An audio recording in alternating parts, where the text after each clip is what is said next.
Bismillahirrahmanirrahim. Assalamualaikum warahmatullahi wabarakatuh.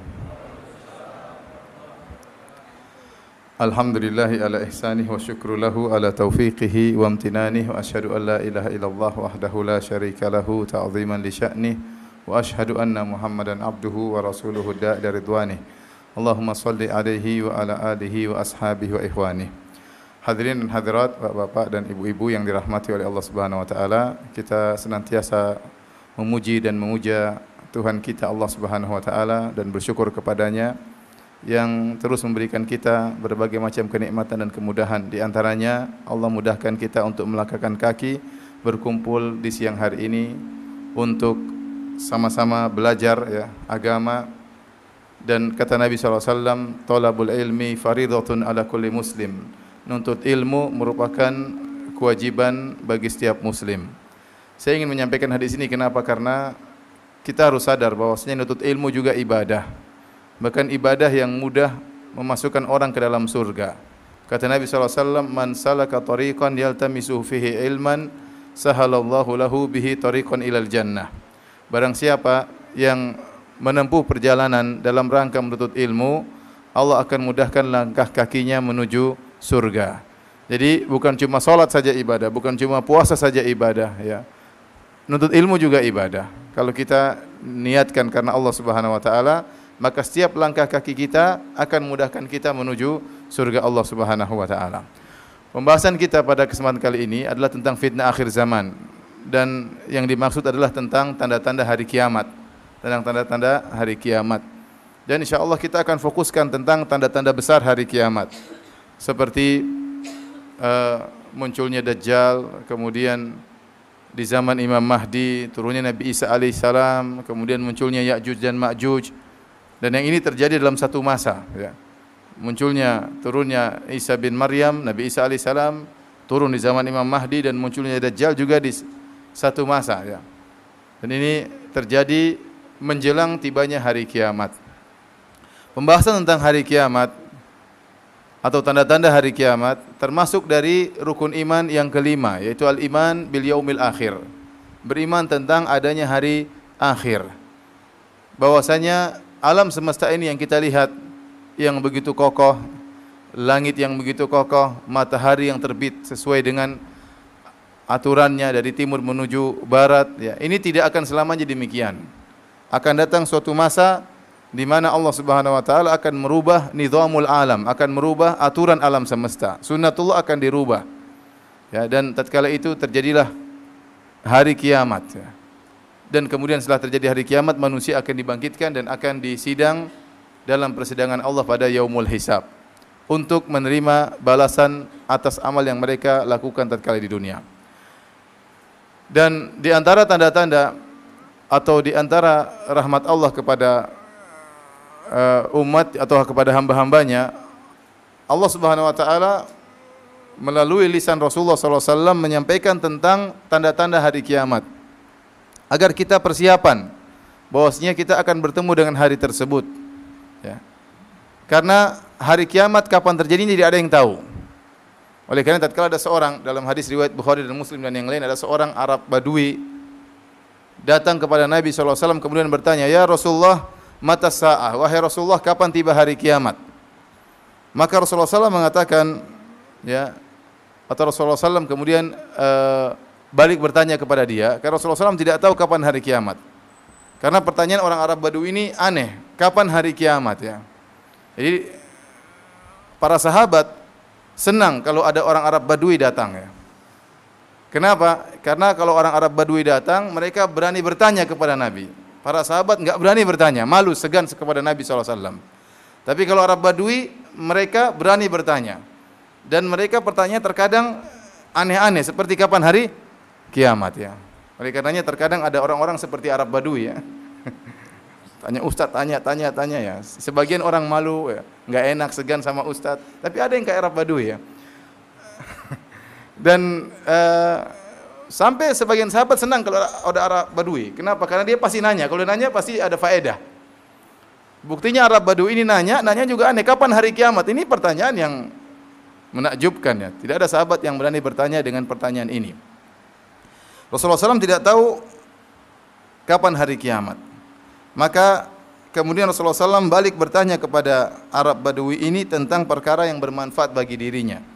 Kata Nabi SAW, wa madza a'datta laha, dan apa yang kau persiapkan untuk bertemu dengan hari tersebut. Ini yang paling penting, apa yang kau siapkan untuk bertemu dengan hari tersebut. Ya. Kemudian orang tersebut mengatakan, ma'adatul laha bikathratis siyami wala salati wala sadaqah, walakinni uhibbullaha wa rasulah. Ya Rasulullah, aku tidak mempersiapkan diriku untuk bertemu dengan hari kiamat dengan banyaknya salat, dengan banyaknya sedekah, dengan banyaknya puasa. Artinya saya puasa, saya salat, saya sedekah, namun tidak banyak wahai Rasulullah. Tapi ada satu amalan yang saya andalkan. Aku cinta kepada Allah dan Rasulnya.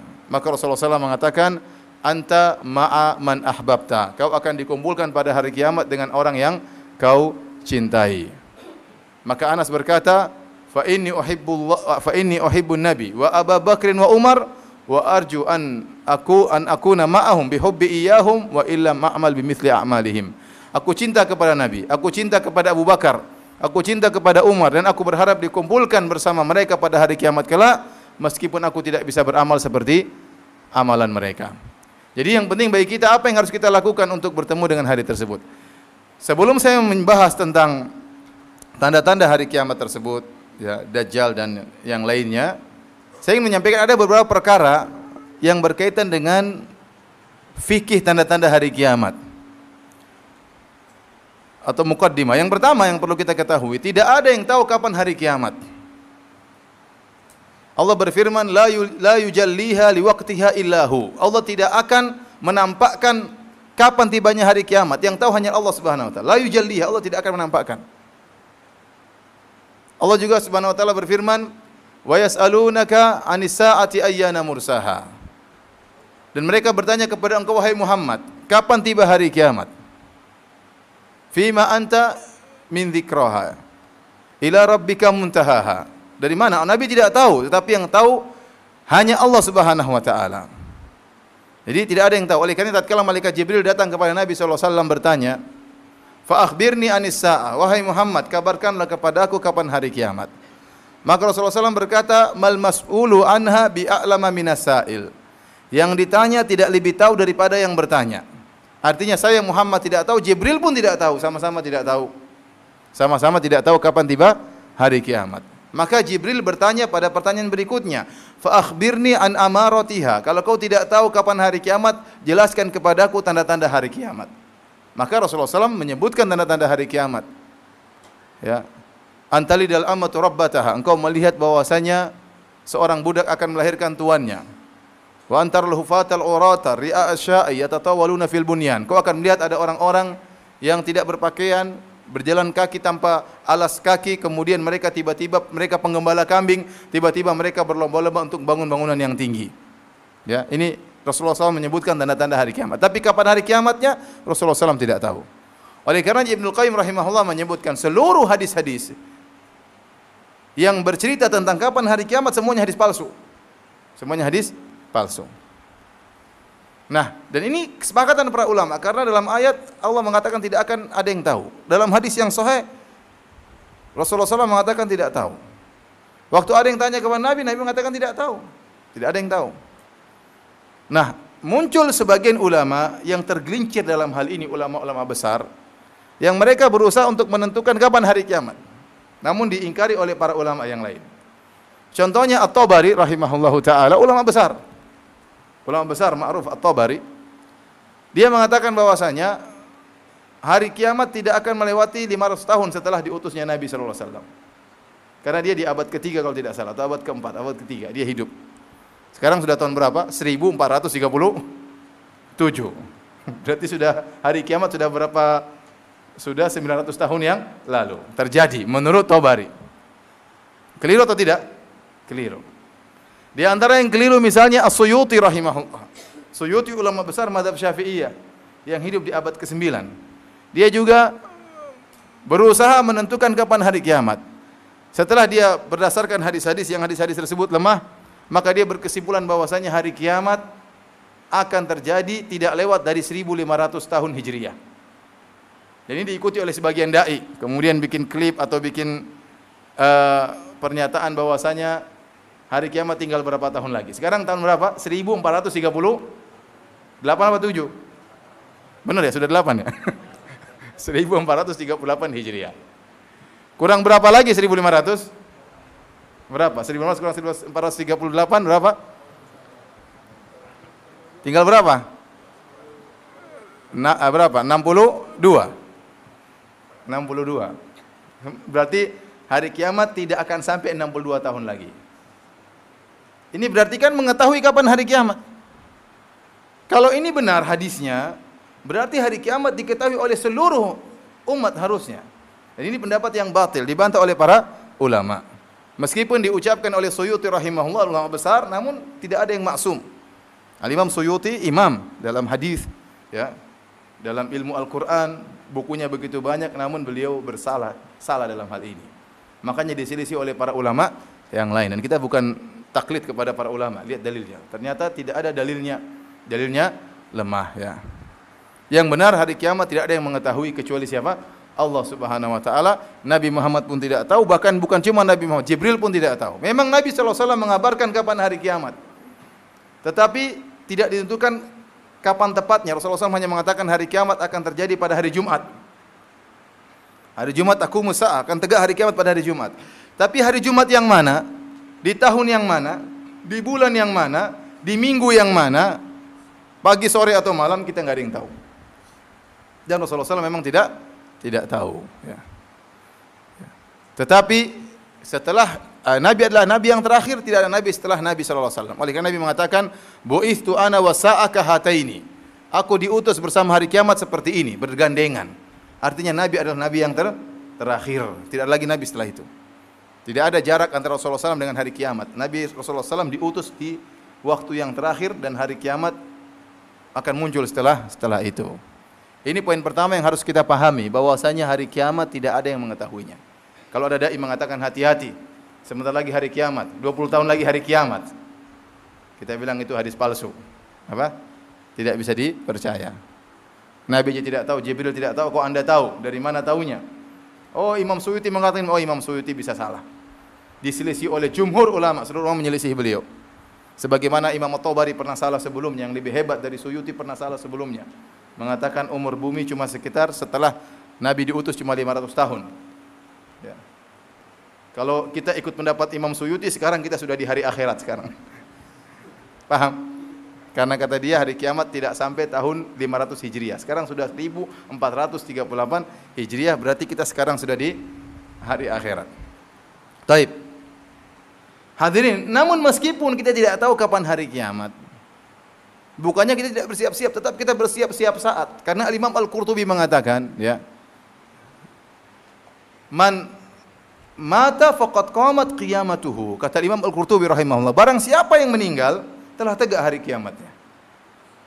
Kita enggak mesti nunggu hari kiamat kubra nanti, tatkala bumi dihancurkan, tatkala bintang-bintang berjatuhan, tatkala lautan wa idzal biharu fujirat, tatkala lautan meluap.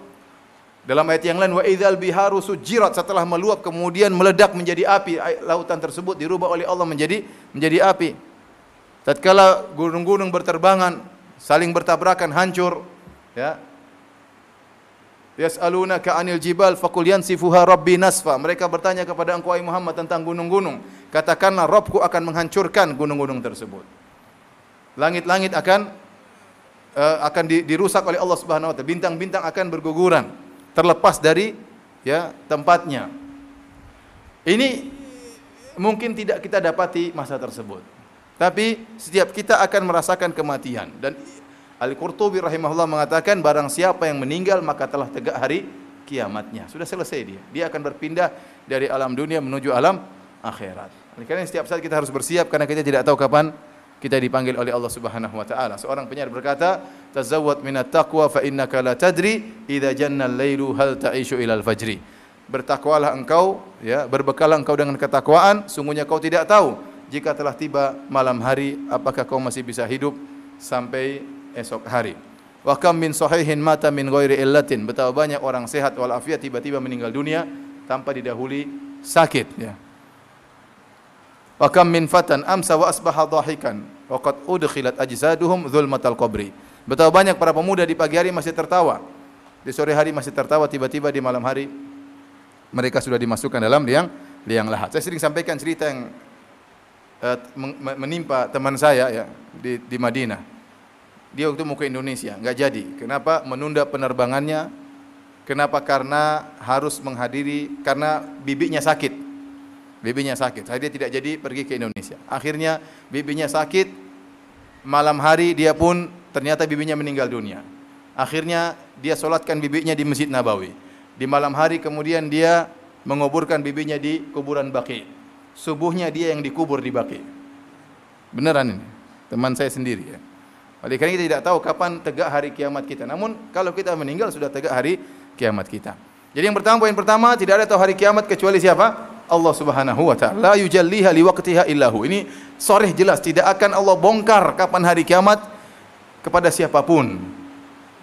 Oleh karena tidak ada dalil yang bertentangan dengan hadis. Seluruh hadis yang bertentangan yang menyatakan akan tiba hari kiamat tahun sekian, hadisnya lemah secara sanad, oleh karena dihukum dengan hadis maudhu, hadis palsu oleh sebagian ulama seperti Ibnu Qayyim rahimahullahu taala. Yang kedua, tatkala kita berbicara tentang tanda-tanda hari kiamat, ya, tanda-tanda hari kiamat, ada tanda-tanda hari kiamat kecil, tanda-tanda besar hari kiamat. Jadi tanda-tanda kecil hari kiamat, tanda-tanda besar hari kiamat. Apa bedanya? Tanda-tanda kecil hari kiamat maksudnya tanda-tanda yang muncul sebelum tiba hari kiamat, namun tidak melazimkan akan segera tiba hari kiamat. Berbeda kalau tanda-tanda besar hari kiamat. Kalau sudah tiba tanda-tanda besar hari kiamat, menunjukkan hari kiamat sebentar lagi. Oleh karena para ulama membagi tanda-tanda hari kiamat menjadi dua. Asyratus sa'ah as-sughra wa asyratus sa'ah al-kubra. Tanda-tanda kecil hari kiamat. Dan ini banyak. Sampai para ulama sebutkan puluhan, 50 lebih. Seperti orang masuk masjid tidak salat tahiyatul masjid, ini juga tanda-tanda hari kiamat. Seperti orang tidak memberi salam kecuali hanya kepada yang dia kenal. Contohnya seperti orang-orang yang tadinya menggembalakan kambing tahu-tahu membangun bangunan yang tinggi ya. Dan ingat, tanda-tanda hari kiamat, tanda-tanda kecil hari kiamat tatkala disebut oleh Nabi bukan berarti semuanya tercela, tidak. Rasulullah SAW hanya menggambarkan akan terjadi begini sebelum hari kiamat. Bukan berarti seluruh tanda hari kiamat itu tercela, tidak. Karena di antara tanda hari kiamat diutusnya Nabi terakhir. Rasulullah SAW mengatakan, bu'istu ana wa hataini kasa'a. Aku diutus bersama hari kiamat bareng-bareng. Berarti para ulama masukkan di antara tanda-tanda hari kiamat adalah apa? Adalah diutusnya Rasulullah. Contohnya terbelahnya bulan. Iqtarabatis sa'atu wan syaqqal qamar. Dalam surat Al-Qamar kata Allah Subhanahu wa taala, kiamat sudah dekat dan bulan pernah terbelah. Bukan berarti itu tercela. Maksud saya, tidak semua yang disebut tanda-tanda hari kiamat itu tercela. Ada yang tercela, ada yang tidak. Contohnya, masuk masjid tidak salat tahiyatul masjid. Ini tercela. Ya. Memberi salam, tidak memberi salam kecuali hanya pada yang kenal. Ini juga tercela, namun terjadi. Ya. Contohnya fusyul jahal, kebodohan tersebar di mana-mana. Kasratul harju, banyak terjadi pembunuhan di mana-mana. Ini tercela dan ini terjadi zaman sekarang. Dahulu kalau kita dengar zaman-zaman 10 tahun lalu, enggak usah jauh-jauh, 10 tahun lalu, kita jarang dengar terjadi pembunuhan. Mungkin ada kasus pembunuhan di luar negeri, 2 orang meninggal, heboh. Kita ingin tahu ada apa yang terjadi. 3 orang meninggal. Sekarang ratusan meninggal di sana, 1000 meninggal di sana, banyak. Sudah terlalu banyak. Di mana-mana terjadi pembunuhan. Ini tanda-tanda hari kiamat. Contohnya seperti Rasulullah SAW menyebutkan bahwasanya ada penggembala kambing yang mereka tidak berpakaian, tidak beralas kaki, tahu-tahu membangun bangunan yang tinggi. Sebagian orang salah paham. Mereka mengatakan berarti tidak boleh bangun bangunan yang tinggi-tinggi, karena itu tanda-tanda hari kiamat. Jawabannya kita bilang apa? Tidak semua tanda hari kiamat itu apa? Tercela. Cuma ini perkara yang aneh. Ada orang yang tadinya menggembalakan kambing, tahu-tahu sudah punya bangunan yang tinggi. Dan ini mungkin tidak terjadi di sini, tapi kalau di Arab Saudi ya terjadi. Orang-orang Badu yang mungkin menggembalakan kambing, tahu-tahu punya rumah mewah, tahu-tahu bikin ini, tahu-tahu punya bangunan yang tinggi. Ya, saya punya teman, ini mungkin di Indonesia juga terjadi ya. Mungkin bukan penggembala kambing, tapi maksudnya dia dulu miskin, tiba-tiba dia apa? Kaya raya ya. Tapi kalau kita lihat lafal penggembala kambing itu banyak terjadi di Arab Saudi. Tiba-tiba mereka kaya raya ya. Adapun di tanah air kita banyak orang yang tadinya miskin, tahu-tahu kaya raya ya. Ada saya kenal seorang Ha? Masya Allah. Pernah jadi tukang becak. Pernah jadi tukang batu. Sampai cerita matanya pernah terluka gara-gara dia lagi kerja di tukang, entah kena serpihan besi atau yang tidak bisa berobat. Sampai akhirnya tidak bisa melihat 2 hari. Dia mau bayar, waktu itu biaya pembayaran 60.000 atau 100.000. Dia nggak punya uang. Akhirnya dia sakit, tidak bisa melihat. Ada temannya yang menjual sepatunya untuk menebus obat supaya dia bisa berobat. Akhirnya temannya jual sepatunya sendiri, kemudian berobat. Sekarang dia ini, masya Allah, ya, bangun masjid, ya, sampai puluhan miliar sendirian, ya. Ngumrohkan orang banyak, ya, masya Allah. Ya. Ada orang seperti itu. Dulunya tukang apa? Tukang becak. Ya. Allah beri kemudahan bagi dia, beri rezeki yang dia gunakan di jalan Allah Subhanahu Wa Taala. Baik, hadirin hadirat yang rahmati Allah Subhanahu Wa Taala. Jadi itu bedanya antara tanda-tanda kecil hari kiamat dengan tanda-tanda besar hari kiamat. Adapun tanda-tanda besar hari kiamat, ya, kalau sudah terjadi maka akan sebentar lagi terjadi hari kiamat.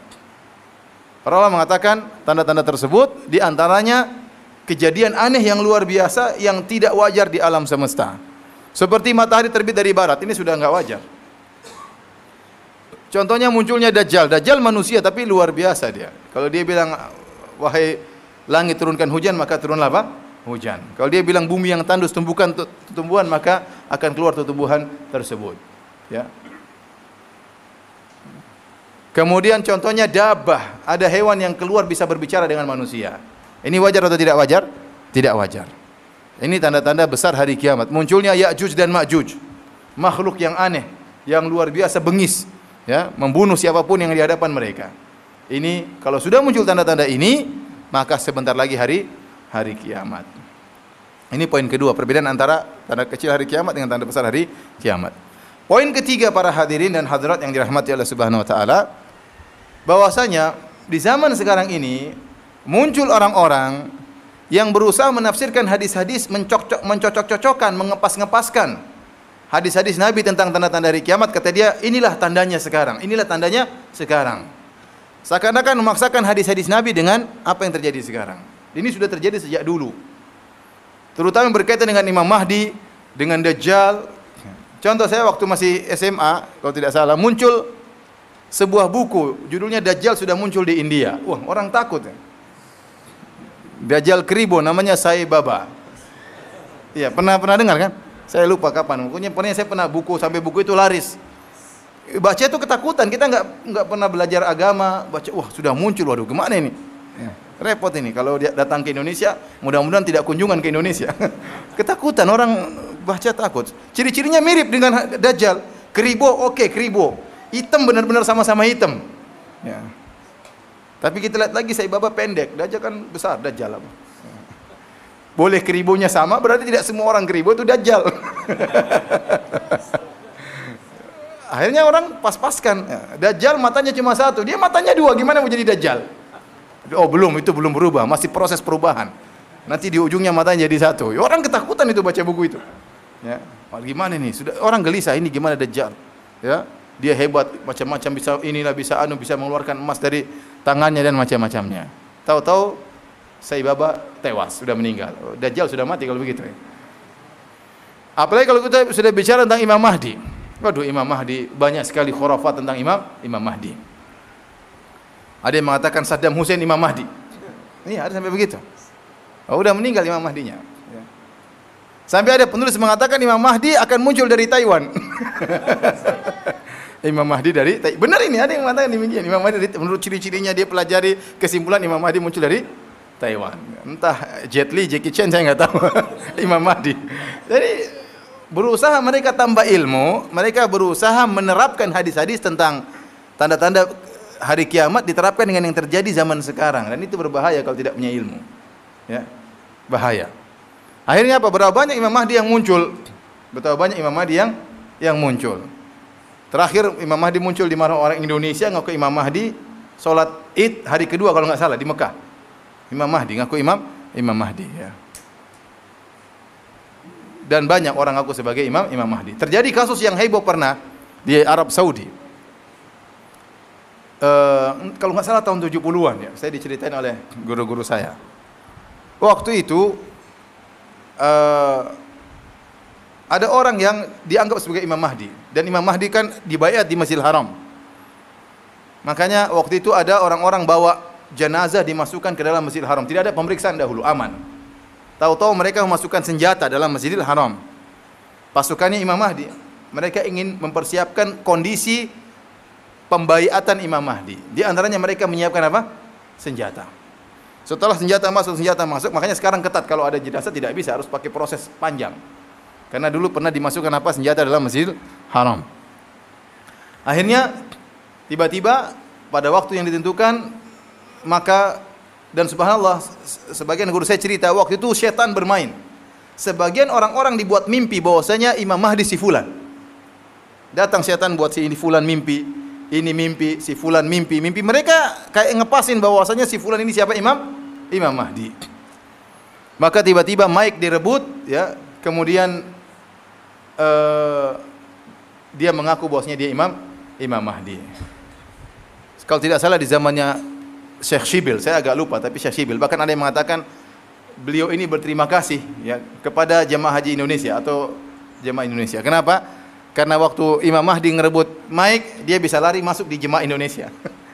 Kerumunan, jadi tidak apa? Tidak ketahuan, dia masuk di kerumunan. Wallah alam, benar tidak itu ceritanya. Intinya akhirnya dia mengumumkan dirinya sebagai Imam Mahdi. Dan kalau ada Imam Mahdi muncul, kita harus baiat. Kata Nabi, meskipun kau merangkak di atas salju, susah merangkak di salju. Jadi kita berusaha membaiat dia.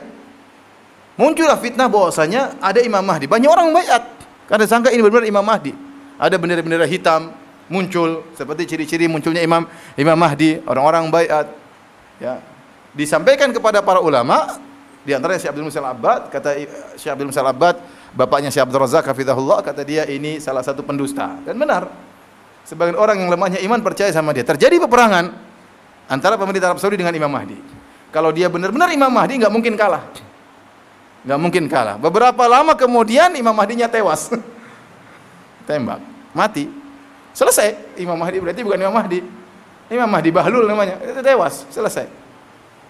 Artinya fitnah sampai terjadi di Arab Saudi seperti itu. Bahkan yang terkena fitnah tersebut bukan orang-orang biasa, orang rajin sholat.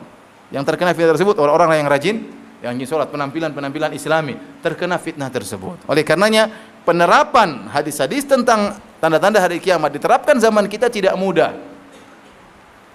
Seperti bahwasanya tidak akan tegak hari kiamat kecuali di Arab Saudi sudah hijau. Mulailah muncul, ada air terjun di Arab Saudi. Di sebelah mana? Lihat di YouTube. Bukan, itu air hujan jatuh dari. Bukan itu hujannya berhenti, air terjunnya berhenti. Saya lihat video, kemana video klipnya? Saya lihat, ini bukan air terjun namanya. Ya. Tapi ini air yang di gunung kemudian apa? Mengalir. Jemaah haji, saya pernah naik sama jemaah haji di mobil, kemudian mereka melihat ada air terjun di kota Madinah. Kata mereka, luar biasa. Di tengah padang seperti gini, di bebatuan turun air terjun. Padahal itu air terjun buatan yang dibuat oleh pemerintah Arab Saudi. Maksudnya buatan. Tapi jemaah haji luar biasa. Saya dengar sendiri mereka bilang gitu. Maksud saya para hadirin, ya, tidak semua kejadian kemudian kita menganggap itu kejadian sebagai tanda hari kiamat, sehingga akhirnya pembenaran. Contoh termasuk fitnah terakhir yang saya dengar waktu munculnya ISIS. Saya sering ditanya di pengajian. Di antara tanda-tanda munculnya Imam Mahdi, kata mereka akan berperang, nanti akan kita sebutkan. Akan berperang 3 pangeran. Kulluhum ibnul khalifah. Seluruhnya adalah anak khalifah. Kata mereka sekarang Raja Abdullah meninggal dunia. Dan ada Pangeran Salman, Pangeran Mugrin, Pangeran ini, Pangeran anu, dan sekarang mereka sedang bertengkar memperebutkan apa? Memperebutkan tahta dan singgasana. Dan setelah itu akan muncul bendera-bendera hitam. Kata mereka sudah muncul bendera-bendera hitam di Suriah, di Irak, yaitu ISIS. Ya, sehingga ini menjadi pembenaran bahwa ISIS itu akan muncul Imam Mahdi dari ISIS, dan bahwasanya anak-anak khalifah kerajaan Arab Saudi semuanya rakus harta. Ini kan bahaya. Mereka menerapkan hadis ini terhadap raja-raja Arab Saudi. Mengerikan. Dan akhirnya pembenaran terhadap ISIS. Saya sering ditanya, Ustadz, benarkah ini? Saya bilang tidak semua ada bendera hitam berarti benderanya Imam Mahdi. Memang ISIS benderanya hitam bukan berarti pemimpin ISIS adalah Imam Mahdi. Dari mana dalilnya? Banyak ciri-ciri Imam Mahdi, bukan cuma satu ciri kemudian ngepasin kita bilang ini Imam Mahdi. Kalau hanya bendera hitam jadi Imam Mahdi, saya bisa pasang bendera hitam di rumah saya. Firanda Imam Mahdi bisa. Kalau sekedar apa? Cuma ciri bendera. Terus mana pangeran-pangeran bertengkar? Tidak ada pangeran bertengkar. Tidak ada. Ini kebohongan. Ini hadis seperti disalahpahami dalam rangka untuk mencela kerajaan Arab Saudi, kemudian membenarkan apa? ISIS yang takfir, yang suka mengkafirkan kaum muslimin, membunuh kaum muslimin. Bahaya seperti ini. Salah penerapan tentang hadis-hadis Nabi SAW. Makanya saya katakan hati-hati seorang memahami hadis-hadis tentang asyratus sa'ah, tentang tanda-tanda hari kiamat. Ya. Ini fenomena berusaha menerapkan hadis-hadis tentang tanda-tanda hari kiamat dengan penerapan yang terjadi sekarang, padahal tidak pas, tidak pas. Ini poin berapa? Ketiga. Poin keempat, kita lihat ternyata banyak penyimpangan berkaitan tanda-tanda hari kiamat. Contohnya orang mengingkari adanya Imam Mahdi. Ada sebagian orang, bahkan sebagian ulama terjerumus dalam ini, mengatakan Imam Mahdi tidak ada, padahal hadisnya mutawatir. Ada yang mengatakan Dajjal juga tidak ada, hadis-hadis tentang Dajjal tidak ada, padahal hadisnya mutawatir. Demikian juga mereka mengatakan Nabi Isa tidak akan turun, ngapain turun? Ya. Padahal hadisnya mutawatir, hadisnya sahih sekali tentang hal-hal tersebut. Ya. Atau seperti penafsiran Dajjal yang ngawur, ya. Bahwasanya Dajjal itu adalah Samiri, kemudian Dajjal hidup dari zaman Nabi Musa sampai zaman Nabi Muhammad, kemudian sampai sekarang. Kemudian Dajjal itu pernah bertemu dengan iblis, teken kontrak, ada tanda apa kontraknya, seperti perkataan sang pendongeng Muhammad Isa Daud. Pernah dengar tahu buku judulnya apa? Dajjal muncul dari segitiga Bermuda. Ini pernah muncul buku ini. Pengarangnya seorang Mesir namanya Muhammad Isa Daud. Dan ini ngawur isinya semuanya. Ya, oleh karenanya berbicara tentang tafsiran tentang makna Dajjal, makna Isa bin Maryam, siapa Imam Mahdi, ini harus dengan penafsiran yang benar, tidak boleh sembarang, tapi berdasarkan hadis-hadis Nabi sallallahu alaihi wasallam. Baik hadirin dan hadirat yang dirahmati Allah Subhanahu wa taala, inilah beberapa mukaddimah yang ingin saya sampaikan. Dan insyaallah sekarang kita akan bahas tentang tanda-tanda besar hari kiamat. Kita akan bahas secara singkat karena waktunya tidak mungkin kita bahas satu persatu ya. Ya, saya pernah mengisi kajian Imam Mahdi satu pengajian sendiri. Dajjal tentang satu pengajian tersendiri ya. Enggak mungkin kita bahas sampai asar enggak selesai. Kalau kita bahas secara apa? Antum kuat enggak duduk sampai asar? Saya enggak kuat. Taib, kita akan bahas ya tentang tanda-tanda besar hari kiamat. Tanda-tanda besar hari kiamat kata para ulama 10 berdasarkan hadis-hadis yang datang dalam hal ini. Di antaranya hadis diriwayatkan Imam Muslim dari Hudzaifah bin Usaid Al-Ghifari radhiyallahu anhu. Beliau berkata, "Ittala an-nabi sallallahu alaihi wasallam alaina wa nahnu natadzakar." Nabi sallallahu alaihi wasallam keluar muncul bertemu dengan kami dan kami sedang berdiskusi. Wa ma tadzakarun? Rasulullah SAW bertanya, apa yang sedang kalian diskusikan? Qalu nadhkurus sa'ah, kami sedang berbicara tentang hari kiamat. Maka Rasulullah SAW berkata, innaha lan taquma hatta tarawna qablah asyra ayat.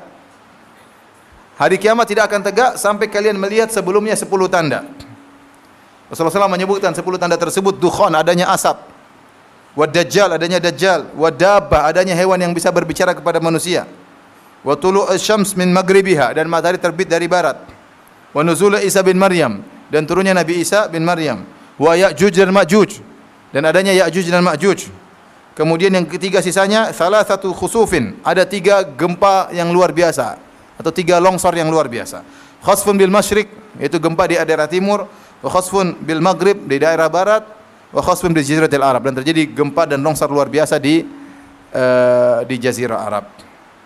Yang terakhir, narun takhruju minal Yaman tatrudun nas ila mahsyarihim. Ada api yang keluar dari Yaman kemudian menolak manusia, mendorong manusia menuju ke tempat mahsyar mereka, tempat dikumpulkannya mereka. Ya. Inilah tanda-tanda besar hari kiamat. Dan secara umum para ulama khilaf tentang mana yang lebih dahulu, mana yang belakangan, ya. Tapi mereka sepakat bahwasanya Imam Mahdi, kemudian Dajjal, Ya'juj dan Ma'juj, Nabi Isa alaihissalam turun, itu satu masa. Di satu masa. Wallahu alam, setelahnya baru kemudian matahari terbit dari barat. Setelah matahari terbit dari barat baru muncullah hewan mengatakan kalian tidak beriman kepada Allah. Hewan berbicara. Karena kalau matahari sudah terbit dari barat, banyak orang beriman. tapi tidak bermanfaat iman mereka. Kalau mereka melihat ada hewan sudah bisa menegur mereka, ada hewan bisa berdakwah, wah ini mereka bisa beriman. Tapi tidak bermanfaat lagi iman mereka. Dan terakhir para ulama mengatakan terakhir di antara ciri terakhir adalah munculnya api yang keluar dari arah Yaman kemudian tersebar di bumi ini dan mendorong orang untuk berkumpul jadi satu dari mana-mana. Kemudian api itu tersebar, orang berkumpul pada satu padang untuk mereka dikumpulkan di mahsyar mereka.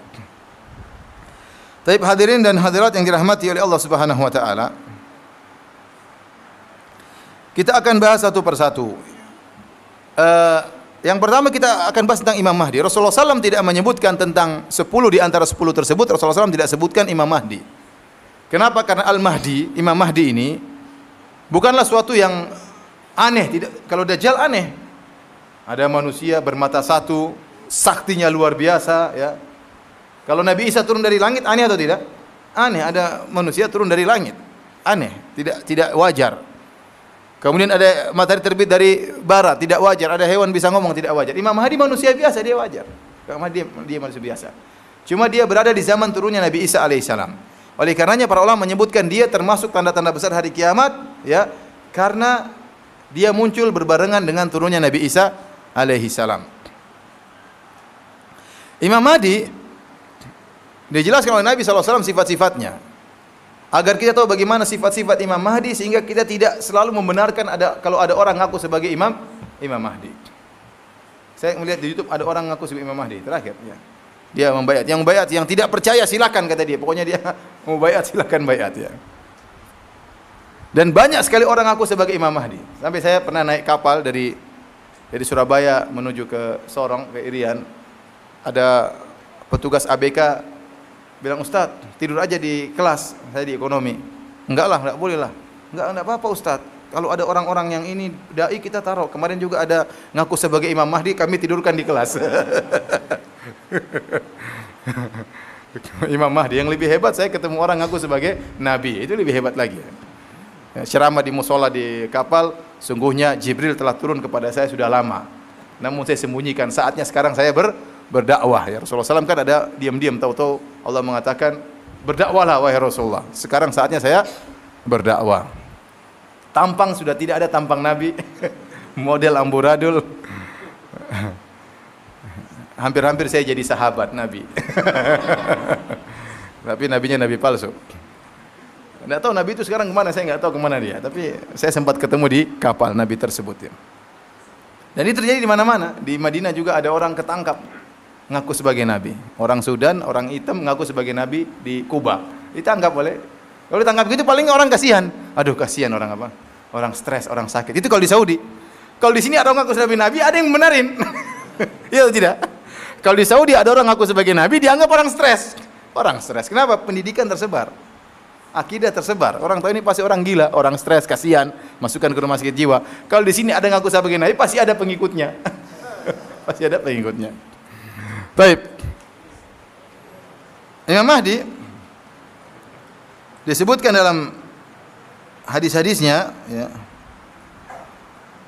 dia akan berkuasa selama 7 tahun. Dan kalau tatkala dia berkuasa, maka keadilan akan tersebar di mana-mana. Kemudian manusia akan makmur. Sampai mau dibagikan emas tidak ada yang mau terima karena dalam kondisi apa? Makmur. Jadi kalau sudah muncul Imam Mahdi. Makanya kalau ada orang ngaku Imam Mahdi sekarang kita bilang waktunya enggak tepat. Masih miskin Indonesia ya. Masih banyak apa miskin, enggak tepat. Kalau ente Imam Mahdi harusnya sekarang sebentar lagi sudah mulai apa? Makmur. Sebagaimana dalam hadis Nabi sallallahu alaihi wasallam. Tapi nama beliau Muhammad bin Abdullah. Muhammad bin Abdullah. Rasulullah SAW mengatakan yuwati'u ismuhu ismi wasmu abihi isma abi. Kata Nabi, namanya sama dengan namaku. Nama bapaknya sama dengan nama bapakku.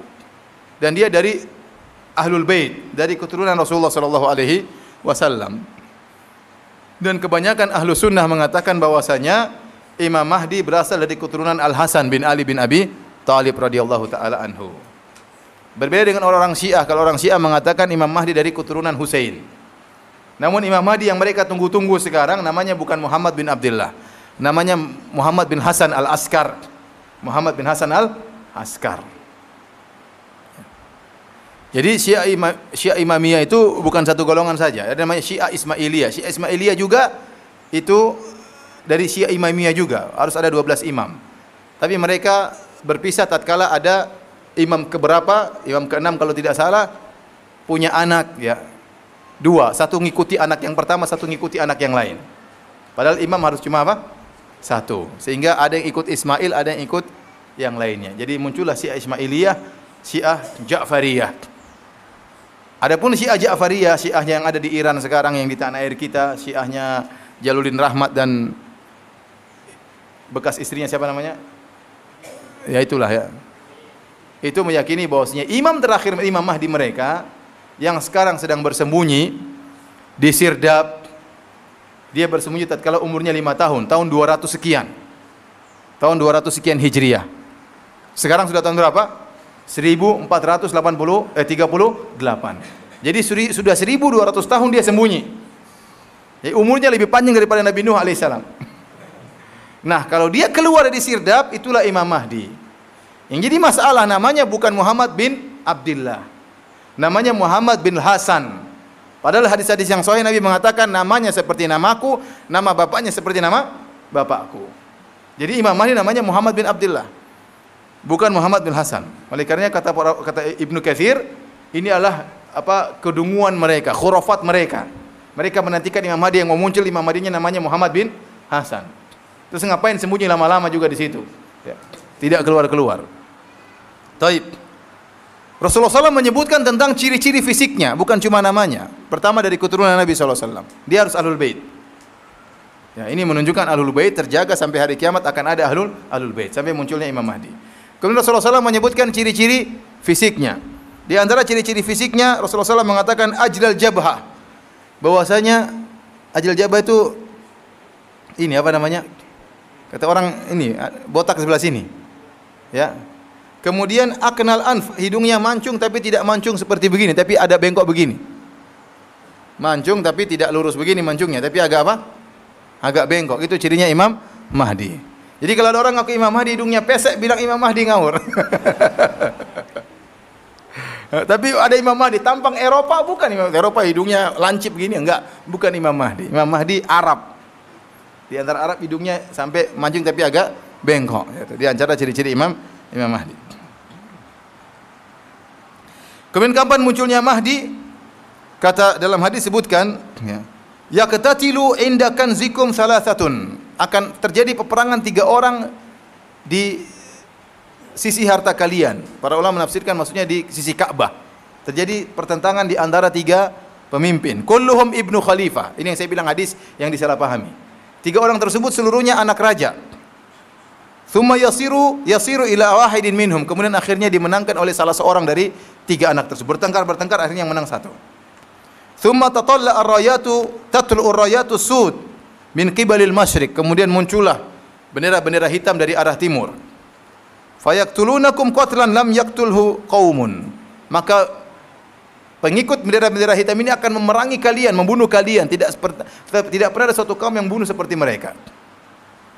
Kemudian Rasulullah SAW berkata, fa idza ra'aitumuhu fabai'uhu. Kalau kalian melihat orang yang bawa bendera hitam ini, maka baiatlah kepada dia. Walau habwan ala thalji, meskipun harus merangkak di atas salju. Fa innahu khalifatullahil mahdi, karena dialah Imam Mahdi. Ini yang orang-orang pengikut ISIS berusaha menafsirkan hadis ini. Kata mereka, bendera-bendera hitam dari timur maksudnya dari apa? Suriah. Dari Irak. Dan itulah pemimpin mereka Abu Bakar al-Baghdadi, Imam Mahdi. Padahal Imam Mahdi namanya siapa? Muhammad bin Abdullah. Enggak ada hubungannya Abu Bakar al-Baghdadi, enggak nyambung sama sekali. Sehingga orang-orang banyak yang berusaha membenarkan ISIS dari sisi ini, padahal tidak benar. Benar benderanya sama-sama hitam tapi mereka bukan Imam Mahdi.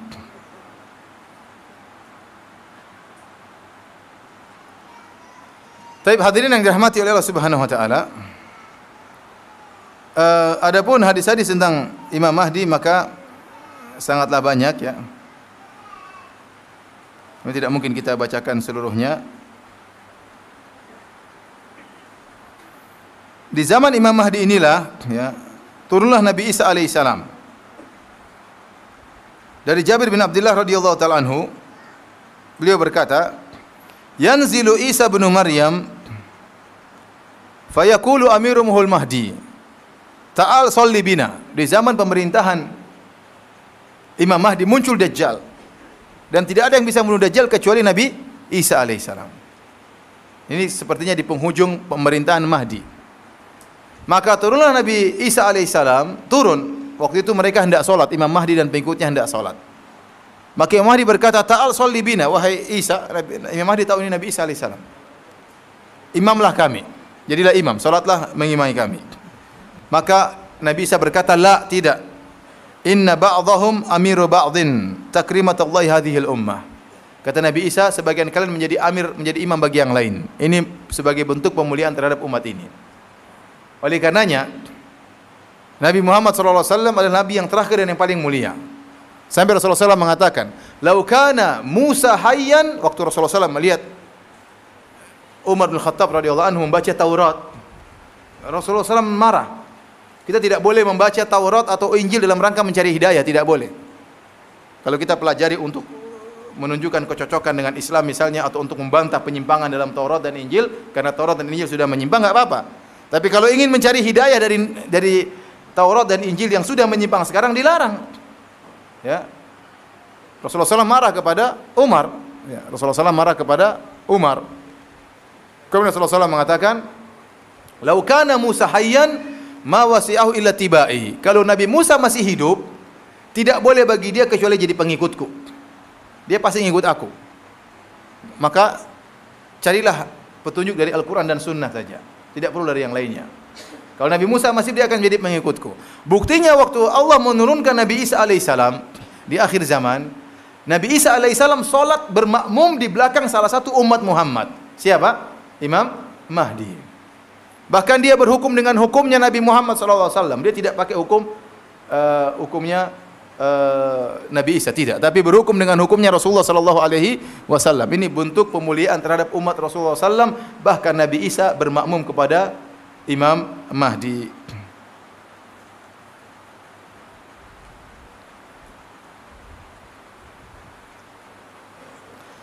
Tapi hadirin dan hadirat yang dirahmati Allah Subhanahu wa taala, kita lanjutkan aja ya. Ciri-ciri atau tanda-tanda hari kiamat yang berikutnya, yaitu Dajjal. Dajjal. Masih ada waktu kah? Masih ya. 1/4 jam lagi selesai. Baru tanya jawab. Hah? Jangan lama-lama ya. Saya ada pengajian lagi habis ini. Baik. Yang ciri di antara tanda-tanda besar di kiamat adalah munculnya Dajjal. Dajjal dalam bahasa Arab artinya pendusta. Dajjulun artinya dusta. Dajjal artinya tukang dusta. Artinya tukang dusta. Dan Dajjal ini fitnah yang sangat luar biasa. Fitnah terbesar akhir zaman. Karena banyak orang goyang dan beriman kepada Dajjal. Oleh karena di antara hikmah, kata sebagian ulama, Rasulullah SAW menyuruh kita untuk berlindung kepada Dajjal dalam solat kita. Waktu kita bertasyahud, di antara kita berdoa, Allahumma inni a'udzubika min fitnatil masih Dajjal.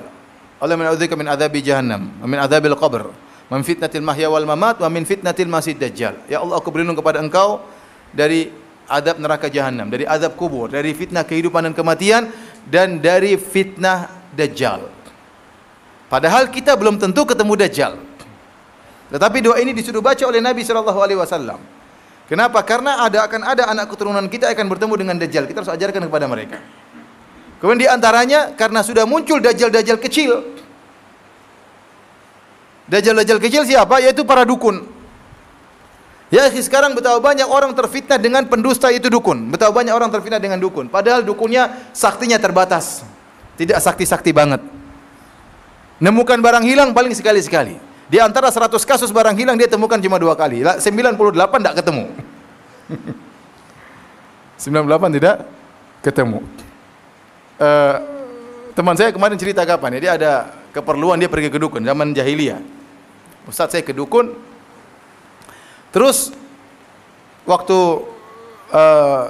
saya lupa dia ada keperluan apa, tapi dukun tersebut kasih syarat, kalau kau mau berhasil, maka carilah ikan 100 jenis, bawa ke sini. 100 jenis. Kita sebut aja kita nggak hafal. Coba ikan apa? Ikan tongkol, ikan udang, itu bukan ikan lagi, udang, ikan lele, ikan ayam, ikan kambing. Menyebut 100 saja tidak bisa, apalagi harus nyari. Artinya kasih syarat yang susah. Kamu udah berhasil cari bunga 70 rupa di gunung. Gimana 70 rupa cari bunga di gunung? Itu dukunnya sudah tidak mampu, makanya dia pasang syarat yang apa? Yang susah. Intinya mungkin barang hilang sekali dua kali, sisanya nggak pernah ketemu.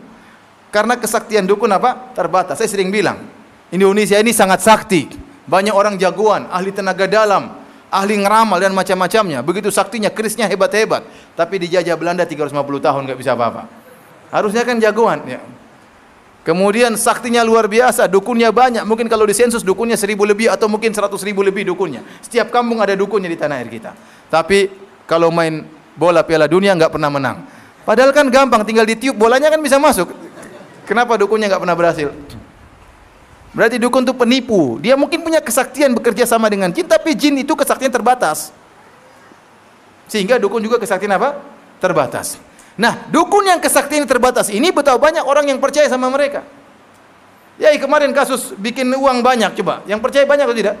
Orang bodoh-bodoh sampai taruh uang miliaran sama dia. Ya, ada yang percaya. Ada yang percaya. Sampai sekarang banyak orang percaya sama dukun.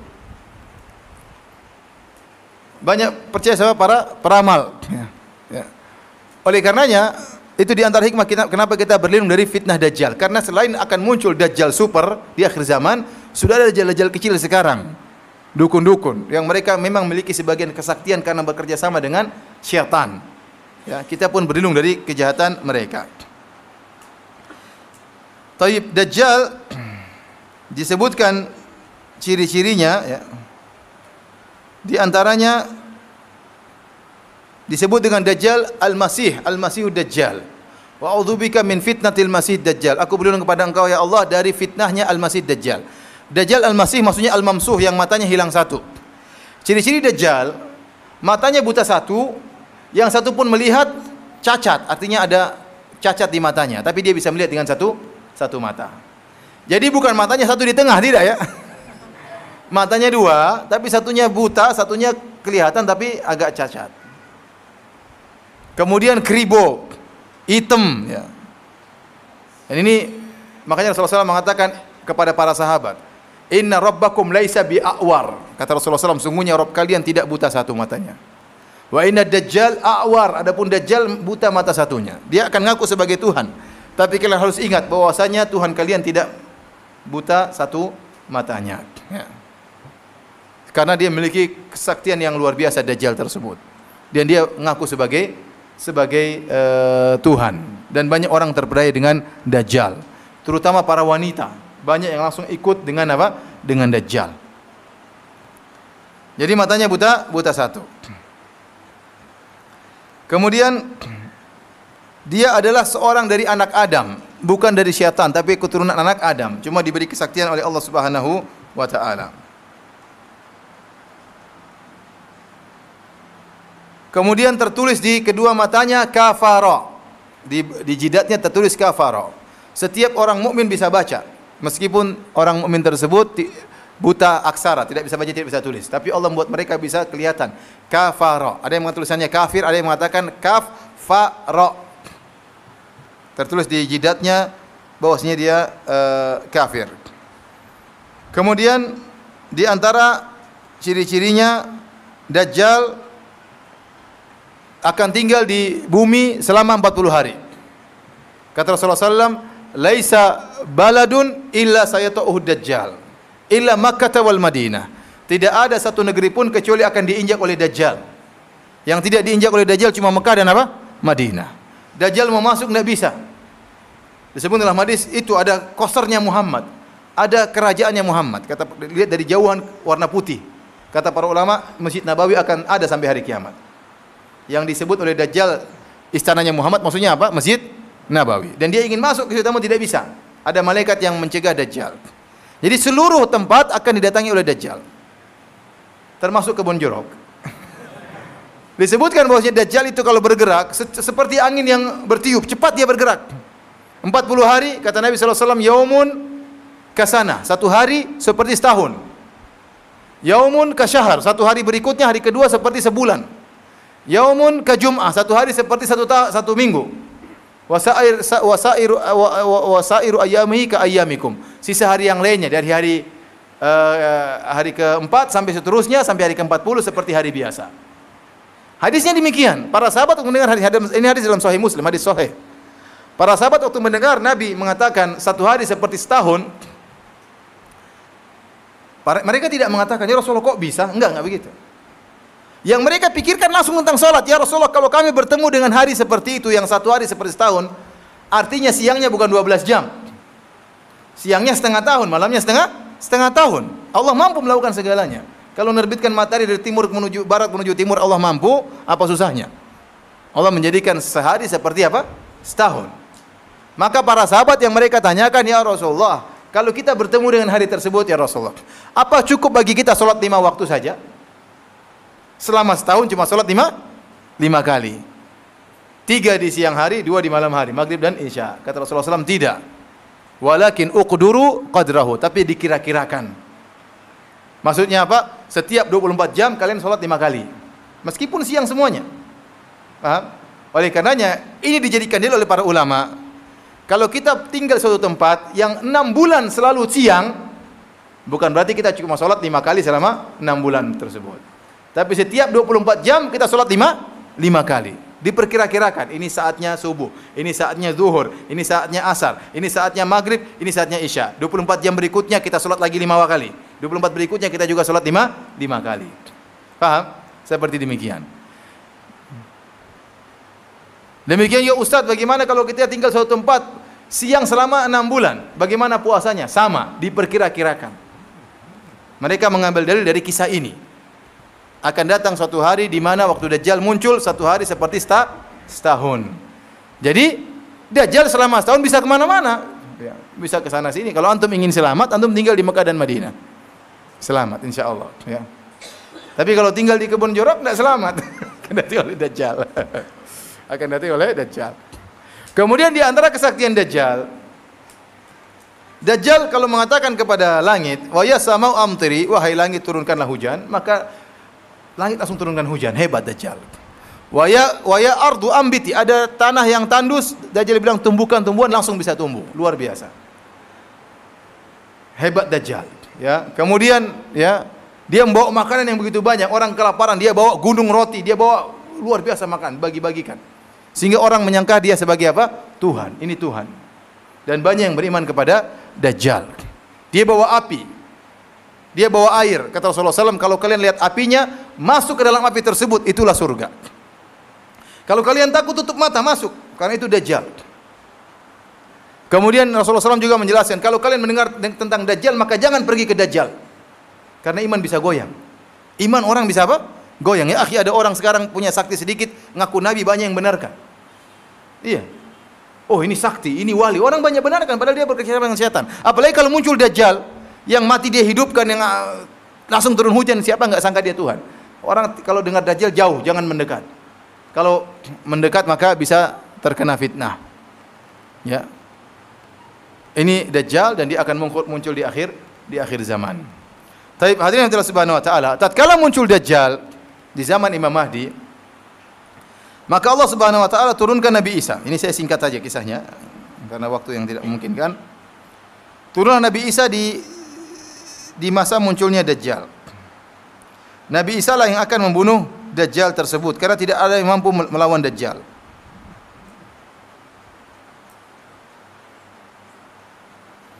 Nabi Isa alaihissalam akan muncul di negeri Syam, di Damaskus, di suatu menara. Dari situ dia turun dari langit, dibawa oleh malaikat, kemudian dia apa? Turun. Saya carikan hadisnya ya.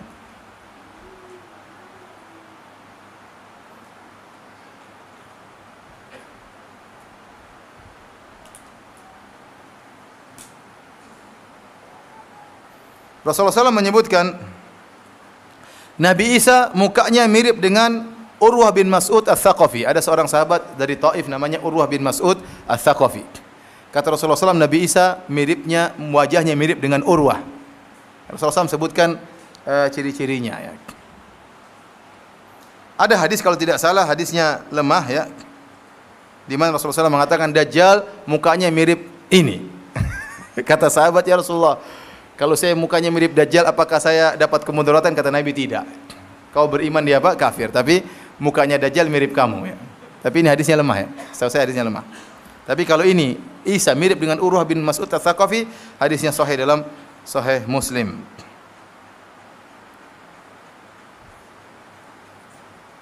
Kemudian Nabi Isa alaihissalam akan turun negeri Syam dalam kondisi dia meletakkan kedua tangannya di sayap dua malaikat. Jadi dia pegang, jadi turun dari langit sambil bersandar kepada dua sayap apa? Malaikat. Turun dengan tenang dari langit. Idza ta'ta ra'sahu, kalau dia tundukkan kepalanya kotor, maka akan turun air seakan-akan dia baru keluar dari kamar mandi. Rambutnya basah Nabi Isa alaihissalam. Wa idza rafa'ahu tahaddara minhu juman kalu'lu'. Kalau dia angkat kepalanya maka akan mengalir air tersebut seperti apa namanya, mutiara.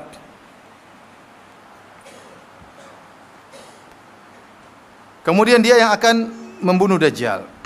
Oleh karenanya kata para ulama ada hikmah kenapa Nabi Isa turun di akhir zaman. Kenapa? Karena Nabi Isa ini tokoh kontroversial antara Nasrani, Muslim dan Yahudi. Orang Islam meyakini Nabi Isa tidak dibunuh, Allah selamatkan dia. Ini disebut dalam Al-Quran. Orang-orang Yahudi mengatakan inna qatalnal Masiha Isa bin Maryam Rasulullah. Orang-orang Yahudi bangga, kata mereka, kami sudah berhasil membunuh Isa, utusan Allah kami bunuh. Kata Allah, wa ma qataluhu wa ma salabuhu walakin syubbiha lahum wa ma qataluhu yaqinan. Kata Allah, sungguhnya mereka ragu, mereka tidak yakin bunuh Nabi Isa. Sungguhnya mereka tidak bunuh Nabi Isa. Kata Allah, mereka tidak bunuh Nabi Isa dan sungguhnya mereka pun ragu. Tapi diserupakan orang mirip dengan Nabi Isa, itu yang dibunuh. Ada pengkhianat yang kemudian wajahnya dibuat seperti Nabi Isa, itulah yang ditangkap oleh mereka dan kemudian disalib. Itu keyakinan umat Islam. Kata Allah, barrafa'ahu Allah ilaihi. Nabi Isa diangkat oleh Allah ke langit dan Nabi Isa tidak mati.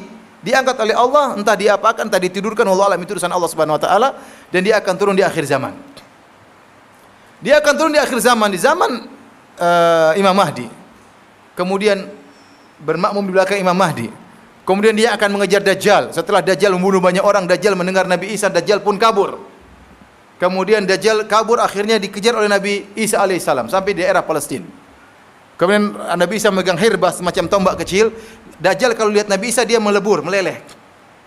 Tapi akhirnya dia dibunuh dengan tombak tersebut. Seandainya Nabi Isa tidak melemparkan tombak tersebut, Dajjal pun akan meleleh mati. Tapi Allah ingin memuliakan Nabi Isa, menunjukkan bahwasanya Dajjal mati dengan apa? Tongkatnya Nabi, apa, dengan hirbahnya, tombaknya Nabi Isa. Nabi Isa ini tokoh kontroversial. Para ulama mengatakan hikmahnya Nabi Isa turun di akhir zaman untuk membantah orang-orang Nasrani, untuk membantah orang Yahudi. Orang-orang Yahudi menyangka mereka telah bunuh Nabi Isa, ternyata Nabi Isa masih apa? Masih hidup. Bantahan terhadap mereka. Orang-orang Nasrani menyangka Nabi Isa disalib, maka ternyata dia tidak disalib. Dan mereka menyangka Nabi Isa sebagai Tuhan, ternyata dia tidak Tuhan. Buktinya dia bermakmum di belakang Imam Mahdi. Kemudian dia tinggal, kalau tidak salah 7 tahun dalam hadis disebutkan. Kemudian dia meninggal seperti manusia biasa untuk membuktikan bahwasanya dia bukan apa? Tuhan. Jadi ada hikmah kenapa Nabi Isa turun di akhir zaman, dalam rangka untuk membenarkan kaum muslimin dan untuk membantah orang Yahudi dan untuk membantah Nasrani. Dan di antara tugas Nabi Isa tatkala turun di atas muka bumi adalah membunuh Dajjal. Tapi hadirin, setelah Dajjal dibunuh, maka Allah mengizinkan untuk keluarnya Ya'juj dan Ma'juj. Ya'juj dan Ma'juj. Sebagaimana Allah sebutkan dalam surat Al-Kahfi. Mereka telah ditutup oleh Dzulqarnain, ya, dengan tembok yang dibuat oleh Dzulqarnain. Tembok tersebut di mana kita tidak tahu. Famastata'u ayyadharuhu wa mastata'u lahu naqaba. Kata Allah, mereka tidak mampu untuk manjat tembok tersebut, dinding yang dibuat oleh Dzulqarnain, dan mereka tidak mampu untuk membolongi. Jadi mereka kerjanya berusaha untuk membolongi dinding tersebut. Dipanjat enggak mampu, dibolongi juga enggak mampu, tidak bisa ditembus. Dan mereka terus beranak pinak, jumlah mereka sangat banyak. Kapan tembok tersebut bisa dibuka? Nanti di akhir zaman. Allah mengizinkan mereka ngebor, setiap mereka ngebor ketutup lagi, setiap dibor tutup lagi. Nanti di akhir zaman, di zaman Nabi Isa sudah turun, maka Allah mengizinkan bor tersebut terbuka.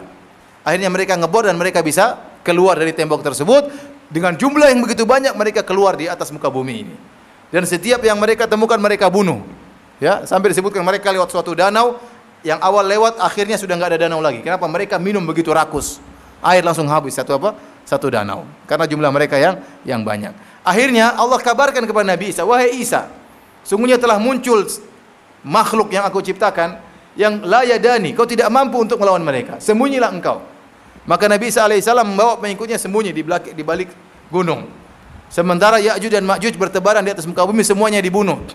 Sampai mereka berkata, "Qad intahaina min ahlil ardi." Kita sudah bunuh seluruh penduduk bumi, enggak ada yang hidup lagi. Tinggal penduduk langit, kata mereka. Akhirnya mereka pun ambil anak panah, dipanahkan ke atas langit. Kata mereka, penduduk langit akan kita bunuh. Mereka sangat sombong. Begitu anak panah naik ke langit, tatkala turun kembali lagi berlumuran darah. Kata mereka, penduduk langit sudah kita bunuh. Padahal enggak ada yang mereka bunuh. Allah yang membuat mereka semakin sombong. Di tengah-tengah puncak kesombongan mereka, maka Allah kirim hewan yang kemudian membunuh mereka. Kemudian mereka pun berjatuhan, dibunuh oleh semacam ulat, terbunuhlah mereka, bergelimpangan mayat-mayat yang bau. Akhirnya Nabi Isa berdoa kepada Allah karena bau mereka busuk, maka datanglah burung-burung mengambil jasad-jasad mereka, kemudian dibawa pergi oleh burung-burung tersebut entah kemana. Baru kemudian Nabi Isa turun dari gunung tersebut, kemudian hidup secara wajar, beberapa tahun kemudian meninggal dunia. Tidak lama kemudian akhirnya Imam Mahdi meninggal, Nabi Isa meninggal dunia. Kemudian terjadi kerusakan sampai puncak kerusakan, enggak ada lagi yang mengucapkan la ilaha illallah, Ka'bah dihancurkan. Akhirnya terjadi hari kiamat. Tapi hadirin yang Allah Subhanahu wa taala, Ya'juj dan Ma'juj manusia, dari keturunan anak Adam, ya. Dan mereka belum muncul. Tidak seperti tafsiran sebagian orang yang mengatakan Ya'juj dan Ma'juj sudah muncul. Maksudnya Ya'juj Ma'juj apa? Maksudnya orang-orang Cina, Ya'juj Ma'juj. Menguasai di mana-mana, bikin rusak mana-mana. Enggak benar. Orang Cina juga banyak yang muslim, ya. Teman-teman saya di Madinah juga orang-orang Cina banyak yang mahasiswa yang muslim, ya. Tidak boleh kita pukul rata bahwasanya orang Cina Ya'juj Ma'juj, enggak boleh.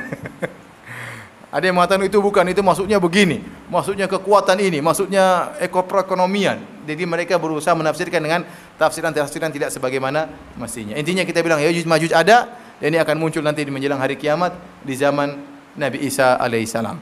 Demikianlah hadirin dan hadirat yang Allah Subhanahu wa taala, ringkasan dari sebagian tanda-tanda besar hari kiamat, ya, yang menunjukkan hari kiamat akan segera tiba jika telah muncul tanda-tanda tersebut, dan mungkin kita tidak bertemu dengan tanda-tanda tersebut. Wallahu a'lam bishawab. Tapi yang harus kita perhatikan bahwasanya setiap kita akan menemukan kiamatnya sendiri, yaitu tatkala dia meninggal dunia. Secara umum kita di zaman sekarang zaman penuh fitnah. Fitnah dalam segala hal. Fitnah masalah kehidupan dunia yang begitu glamor, fitnah wanita yang buka-bukaan di mana-mana, fitnah internet, ya. Ya, sekarang fitnah kita bawa di mana-mana. Mau lihat fitnah tinggal buka internet, semua fitnah bisa kita lihat. Fitnah pemikiran, fitnah macam-macam. Ya, maka seorang bagaimanapun kondisinya, mau fitnah sebesar apapun, maka yang terbaik bagi dia adalah mendekatkan diri kepada Allah Subhanahu wa taala. Ya, jangan terjerumus dalam fitnah. Semakin dia dekat kepada Allah, dia semakin tersibukkan dengan ibadah, semakin jauh dari fitnah. Makanya Rasulullah SAW mengatakan, al-ibadatu fil harji kal hijrati ilayya. Orang yang sibuk beribadah di musim-musim fitnah seperti berhijrah kepadaku. Kenapa? Kebanyakan orang kalau sudah muncul berita ini, berita anu, mereka sibuk dengan berita tersebut. Sehingga mereka lupa baca Quran, sehingga mereka lupa salat malam, mereka lupa ikut pengajian, mereka lupa untuk sibuk berbakti kepada orang tua, dan banyak ibadah yang mereka tinggalkan karena sibuk mengurusi fitnah-fitnah yang terkadang bukan bidangnya, tidak berkompeten untuk berbicara dalam masalah tersebut. Tapi tatkala fitnah muncul, semua orang ingin komentar, semua orang ingin nimbrung. Anda harus menjadi orang-orang yang baik, terbalik, semakin muncul fitnah semakin menjauh, dekatkan diri kepada Allah, sibuk dengan yang bermanfaat. Makanya Rasulullah SAW menyebutkan, kalau sudah muncul fitnah, alaika bi khosati amrik, atau kama qala Nabi sallallahu alaihi wasallam. Kata Rasulullah SAW, kalau sudah muncul fitnah, sibukkanlah dirimu dengan perkara-perkara yang privasimu. Ya. Sibukkan dirimu, ngurus istri, cari nafkah yang baik, ngurus anak-anak, ya. Karena tidak semua fitnah kita ikuti. Ada orang-orang yang berkompeten yang mungkin berbicara, kalau itu bukan bidang kita, kita jauhi, lebih aman, sehingga kita lebih dekat kepada Allah Subhanahu wa taala. Apapun fitnah yang terjadi, kalau kita dekat dengan Allah, mau dajjal muncul, mau terjadi penjajahan, mau kita diserang siapapun, kalau kita dekat dengan Allah nggak jadi masalah. Nggak jadi masalah, yang penting kita dekat dengan Allah Subhanahu wa taala. Kalau meninggal mulia dalam kondisi dekat dengan Allah Subhanahu wa taala. Demikian wallahu taala alam bisawab. Apa yang saya sampaikan pada kesempatan kali ini, kalau ada yang bertanya saya persilahkan. Assalamualaikum warahmatullahi wabarakatuh. Ustaz, ini cuma penasaran saja, apakah benar ada namanya pohon garkat yang katanya itulah tempat berlindungnya Dajjal, dan konon sekarang orang-orang Yahudi itu sekarang lagi mengembangbiakan pohon garkat itu. Demikian. Assalamualaikum warahmatullahi wabarakatuh. Assalamualaikum. Saya dengar juga begitu ya, bahwasanya orang-orang Yahudi mereka menanam pohon gorkot. Dan Rasulullah SAW sebut ke dalam hadis, tatkala terjadi fitnah akhir zaman, terjadi peperangan. Jadi ingat, musuh kita di akhir zaman bukan agama-agama yang lain. Musuh kita adalah orang Yahudi, menunjukkan Yahudi itu akan eksis sampai akhir zaman, sampai muncul Dajjal. Waktu Dajjal muncul, kata Rasulullah SAW, yatba'u Dajjal sab'una alfal Yahud ya min Khurasan. Tatkala muncul Dajjal akan muncul 70.000 orang Yahudi dari Khurasan ikut Dajjal tersebut. Bukan cuma di Palestina, ada Dajjal, ada Yahudi-Yahudi yang berkonsentrasi di tempat-tempat yang lain. Di antaranya Yahudi-Yahudi yang berkonsentrasi di daerah Iran, di Khurasan. Oleh karenanya akan muncul tatkala muncul Dajjal muncul, kata Rasulullah SAW, akan ada 70.000 orang Yahudi. Khurasan sekarang di Iran akan ikut apa? Yahudi. Sehingga terjadi peperangan besar-besaran antara kaum muslimin dengan pengikut Dajjal, yaitu orang-orang Yahudi.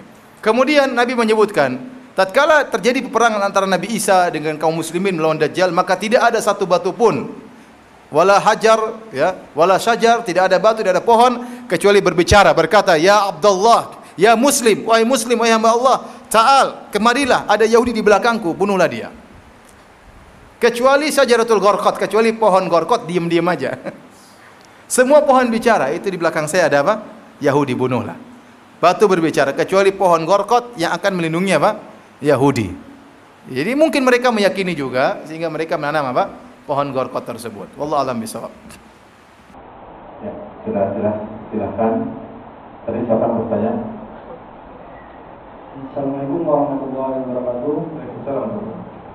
Ustaz, bagaimana kita menyikapi hadis-hadis mengenai tanda-tanda hari kiamat yang itu contohnya Rasul mengatakan kita akan berperang di belakang Imam Mahdi dengan pedang-pedang kita, dengan anak panah kita, dengan kuda. Sedangkan zaman sekarang peperangan sudah lebih canggih lagi.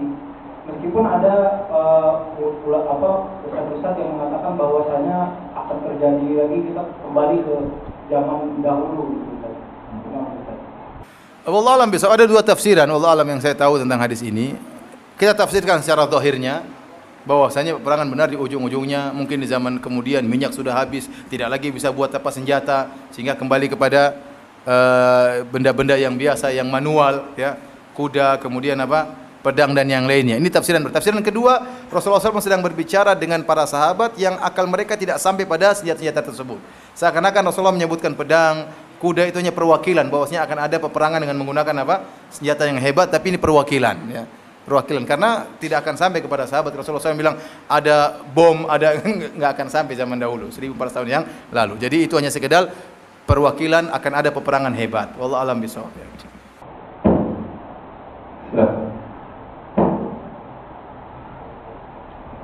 Terima kasih. Ustaz, ada hadis yang berbunyi bahwa di akhir zaman ketika timbul fitnah, maka yang berjalan lebih baik daripada yang berlari, yang duduk lebih baik daripada yang berjalan, dan seterusnya. Bagaimana cara mengamalkan hadis ini? Itu hadis ya berkaitan tentang fitnah. Fitnah itu apa? Fitnah itu tatkala terjadi ketidakjelasan antara kebenaran dan kebatilan. Kalau kita tahu benar, kita berusaha untuk mendukung. Tapi kalau terjadi suatu perkara yang kita tidak jelas benar atau tidak, itu fitnah menurut kita. Ya. Oleh karena tatkala terjadi pertikaian, misalnya antara Muawiyah dengan Ali bin Abi Thalib, kebanyakan para sahabat, bahkan ribuan sahabat tidak ikut-ikutan. Hanya segelintir sahabat kecil yang menurut mereka Ali yang benar, satu mengatakan Muawiyah yang benar, sehingga tertimbul dalam apa? Fitnah. Kebanyakan sahabat menjauh. Mereka tidak mau, karena mereka tidak jelas mana yang benar, mana yang salah. Kita akan mendapat masalah-masalah seperti itu. Masalah berita sana, berita sini, berita gini. Kalau kita bukan bidangnya, itu bukan bidang kita ngomong pun nggak ada yang dengar, mending kita menjauh. Maksudnya itu kinayah dari Nabi. Yang berdiri lebih baik daripada yang berjalan. Yang duduk lebih baik daripada yang berdiri. Artinya tahan diri. Karena fitnah itu membuat orang suka berkomentar, membuat orang suka apa? Nimbrung. Nah, sekarang Anda ada apapun, Anda komentar atau tidak? Komentar, apalagi yang punya Facebook, pasti banyak berita ini, berita yang suka nonton berita pasti komentar. Apapun yang terjadi, tidak mungkin Anda diam-diam baca, nggak mungkin. Pasti bilang goblok, apalah, banyak komentar pasti, nggak mungkin diam-diam. Padahal semua komentar dicatat oleh Allah Subhanahu wa taala. Maksudnya kalau ada fitnah yang bukan urusan kita, ingat tadi kata Nabi, sibukkanlah dengan privasimu. Kalau bukan urusan kita, maka beda kalau Anda pakar politik, Anda harus tahu. Anda bisnismen, Anda harus tahu perkembangan ekonomi. Tidak apa-apa, ente tahu tentang masalah gitu. Tapi kalau ente ternyata misalnya bukan pakar ekonomi, mungkin jualan kue, mungkin punya bengkel apa, nggak ada hubungannya dengan berita tersebut, sudahlah nggak usah. Mending ngurus istri, ngurus anak-anak, itu yang terbaik. Karena kalau kita tersibuk dengan fitnah, waktu tersita, benar. Waktu tersita. Kapan baca Quran? Nggak sempat. Baca Quran nggak sempat. Quran satu hari nggak dibuka. Terus bagaimana mau bahagia? Isi hati penuh dengan berita ini, berita anu, berita ini, berita artis, berita penjahat, berita polisi, berita ustadz, banyak berita. Akhirnya pas space, memorinya habis. Nggak sempat. Kapan? Jangankan mau hafal Quran, baca aja nggak sempat. Gimana mau baca? Gimana mau hafal? Ustadz, kita hafal Quran susah ustadz. Sering lupa. Iya, kalau banyak hafalan banyak lupa. Sedikit hafalan sedikit lupa. Nggak punya hafalan nggak pernah lupa. Baik, ada lagi yang bertanya? Assalamualaikum warahmatullahi wabarakatuh. Ustaz, makanya kalau beritanya seperti berita Rohingya, Palestina, berita Syria, nah kalau itu kita menyikapinya bagaimana, Ustaz? Nah, itu berarti umat Islam sedang didolimi. Itu bukan fitnah, itu kesibukan yang benar. Kita berusaha misalnya mengumpulkan dana, kita tahu tentang kondisi saudara kita yang sedang dibunuh, kita berdoa minimal. Kalau kita nggak punya dana, berdoa, jangan pelit dengan apa? Doa. Paling tidak kita menunjukkan pedulian kita, yaitu bagus seperti itu. Mau saya, nah fitnah itu sesuatu yang tidak jelas, tidak ada manfaatnya. Fitnah syahwat, berita ini, beritanya bertubrukan, bilang begini, hukumnya begini, ribut, mending dijauhi. Tapi kalau ada saudara kita dibunuh, kita bantu, ya itu baik, itu benar. Ada gempa di Aceh, kita tahu, ada yang kasih tahu, kita berusaha bagaimana bisa membantu, itu kegiatan yang benar. Sibukkan diri dengan seperti itu yang benar seperti itu. Jangan sibukkan tentang berita ini, artis ini dicerai, suaminya nuntut, kemudian ngapain? Nggak bisa seperti itu. Kecuali misalnya ada artis dicerai, kemudian dia nuntut, kemudian ada harta gono gini. Ada orang ikut terus beritanya, sidang pertama, sidang kedua. Itu bukan urusan ente. Kecuali ente sudah siap-siap kalau dia dicerai, saya nikahi artis ini. Nggak apa-apa ikuti beritanya. Tapi kalau sejak awal pasti tidak laku, ya nggak usah ikut beritanya. Ngapain? Apa faedahnya? Tapi kalau berita Rohingya, berita saudara-saudara kita dibunuh, nah apa, kita perlu mendoakan mereka, perlu memotivasi untuk apa? Untuk memberi bantuan. Demikianlah para hadirin dan hadirat yang dirahmati Allah Subhanahu wa taala, kajian kita pada hari ini. Semoga Allah Subhanahu wa taala sebagaimana mengumpulkan kita di masjid yang mulia ini, Allah kumpulkan kita juga di surganya kelak. Kita tutup dengan kafaratul majlis. Subhanakallah bihamdik, asyhadu alla ilaha illa anta, astaghfiruka wa atubu ilaik. Assalamualaikum warahmatullahi wabarakatuh. فقلت استغفروا ربكم إنه كان غفارا